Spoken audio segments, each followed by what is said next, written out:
My name's Chris Beaty, and I like telling stories. Some of my stories are funny, some of them are dumb, but if I do it right, they're all entertaining. This is As Told by C.S. Beaty. This is a story about how much to tip while traveling in Africa.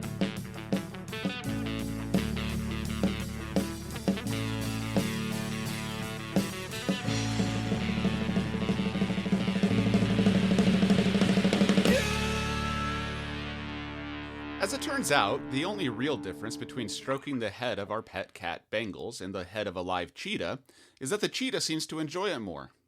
I had the Cango Wildlife Ranch in Oudtshoorn, South Africa to thank for this knowledge, where they let you go into the animal cages and pet the animals. Granted, it wasn't all the animals, and the line was too long to pet a full-grown cheetah, so my wife and I elected to stroke the head of a smaller, quote, junior cheetah. But still, you don't get to do that in Omaha. The Omaha Zoo also doesn't sell authentic hand-woven penis guards in the gift shop, which came with a picture displaying how it should be properly worn. I bought a bunch of those for my coworkers.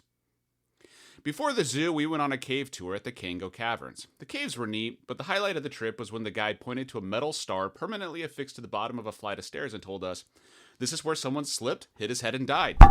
He also told us a story about a fat woman who took the adventure tour and got stuck in a crevice. They had to call rescue services, who cut off her clothes and buttered her up in order to try to extract her obese body. Unfortunately, she was the last person on the tour, so everyone else had to patiently wait a few hours for them to work her free before they could exit the cave. We were pulled over twice on the way to Oudtshoorn, both times being told to pay tickets on the spot, which both times the African policeman stuffed the bills of South African rand into his pocket as soon as it was passed to him through the window. One of the cops asked, "Do you have something for me?" Which I shrewdly replied to with an, no? Which he then followed up with, "Where are you from?" Which I then said, "The United States?" Which he responded with, "Oh, Barack Obama?" And I immediately replied, "Oh yeah, I love Barack Obama." That bribe was quite a bit cheaper than the other one. Clearly, there were different rules in this country than what I was used to. Rules like, if it's yellow, let it mellow, meaning you weren't supposed to flush your pee because the southern part of the country was in an extreme drought, and they couldn't spare the water to flush anything other than number twos. But other rules were less clear, and those didn't come with a helpful rhyme posted on a laminated sign in each public toilet. We learned a few tips on how to stare down a mother elephant when one stepped out in front of her calf and started stomping toward us. Our safari guide Clifton knew exactly how to de-escalate the situation, and the mama and her baby were able to safely pass in front of our safari vehicle without incident. But Clifton wasn't always around to tell me what to do. Cape Town's Bo-Kaap region was a marked stop on our sightseeing bus tourist map. The region houses the largest concentration of pre-19th century homes in South Africa. The story of Bo-Kaap, like much of South Africa, is directly correlated with poverty and segregation, but with a little more fun. Slaves of Malaysian descent lived in the area originally, and then the identical white row houses were leased to low-income residents. But gradually, as each home was transitioned from rental property to permanent ownership, the homeowners announced their newfound financial independence by painting the drab, whitewashed units a bright pastel color of their choosing.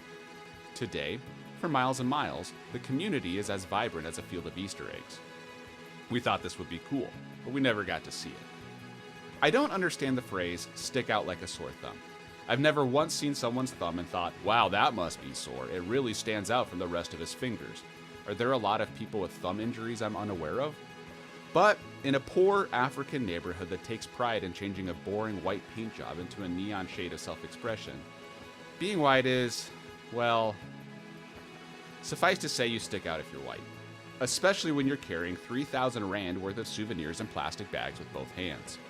As soon as we hopped off our hop-on, hop-off bus, my wife and I were approached by a homeless man of Malaysian descent. "Oh, my baby is sick. Please, sir, help my baby. I need money for my baby." Me, the experienced road warrior, was on to this man's game. I could see right through it. "No, sir, not today." I kept walking without a response. Oh, please, my baby needs formula. Let's just go in this store and you can buy me the formula just right here, please. Oh, please, sir, my baby." He was persistent, but I was wise. "Where is your baby?" "Ha, that'll get him." "With his mom, he's too sick, just right here. Let's go in this store. It's not much money, please, sir. Let's go inside." Well, fuck. I was certain that would work.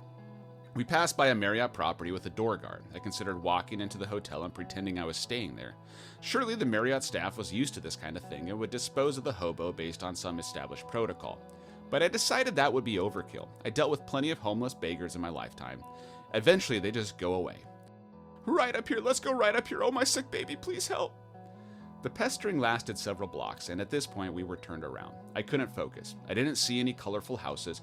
All I could hear was a smelly man in torn clothing going on and on about a make-believe sick baby. He pushed us into a store and took us to a very specific aisle. Oh no, it's not here. They're out of my baby's formula. Wow, shocker. Oh no, there's another store, but it's far. Just give me the money and I'll go get it. I'd gone along with the charade for long enough. I needed it to end so I could see some colorful poor people houses. 20 South African Rand is the American equivalent of just under $2. I could have fed an entire orphanage of fake babies with the petty cash in my wallet. But it was the principle of the thing, right? I'm not giving you any money. I don't think you have a baby. He pulled in close. Close enough to where my wife couldn't hear. But I could. Unlike the fake panic he had been speaking in up to this point, his voice was steady and measured. Look, I have a knife in my pocket and I could just stab you and take everything, but I don't want to do that. Just give me 20 Rand. Well, that was a new one. In the moment, I still felt calm, but something changed inside me. I matched his tone. I give you 20 Rand and you go away? Yes, that's all I want. I fished my wallet out of my front pocket. Only an idiot would put it in the back of his jeans as bait for pickpockets, and took out a brown bill with a picture of Nelson Mandela. Go. Fight changed to flight. I no longer wanted to see any colorful houses. I no longer wanted to be in Africa. I just wanted to get the fuck out of there. We went back to the bus stop, but there was no bus. I couldn't wait, not after that. We tried finding a cab, but when we located what we were told was the taxi station, the garage was full of poor people cramming into full-sized vans. That's when I remembered what I had read about South African taxis before the trip. There were no South African taxis. During apartheid, white people drove cars and non-whites were expected to walk. So, gangs established an unregulated system of public transportation, which often resulted in abductions and robberies. I needed to get out of this part of Cape Town. Now, we walked toward the ocean. That's generally where we were staying, where white people stayed. The urgency was painted on our faces, and a man with an AK-47 and a safety vest took notice. Do you need help, sir? Yes, please. We're trying to make our way to the hotel, and we're a little freaked out. A guy just threatened to pull a knife on me. Follow me, sir. I could feel the cortisol drain from my body. This man led us the rest of the way, shooing away suspicious folks and holding up traffic when we needed to cross, all under the protection of his semi-automatic weapon and high-visibility safety vest. Okay, here we are, sir. I thanked the man profusely. I had never been so frightened while traveling, but I had to hand it to South Africa. Like the waitress who gets your order wrong but comps your meal, they knew how to make things right. Excuse me, sir. Don't you have something for me? Okay. I pulled out my wallet again from my front pocket. I had given the mugger my last 20 Rand bill, so I handed this guy a 50. Thank you, sir. Enjoy your time in South Africa. As Told by C.S. Beaty is written by Chris Beaty. I did all my own voices this time, and I think I did a pretty good job. Music is Loop 11, Loop 20, and Throne of Grace by Speak Loud Advocate. If you like this, you should buy my book when it comes out.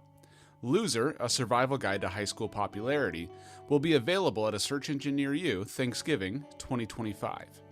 Everything is recorded in the greatest city on earth, Omaha, Nebraska.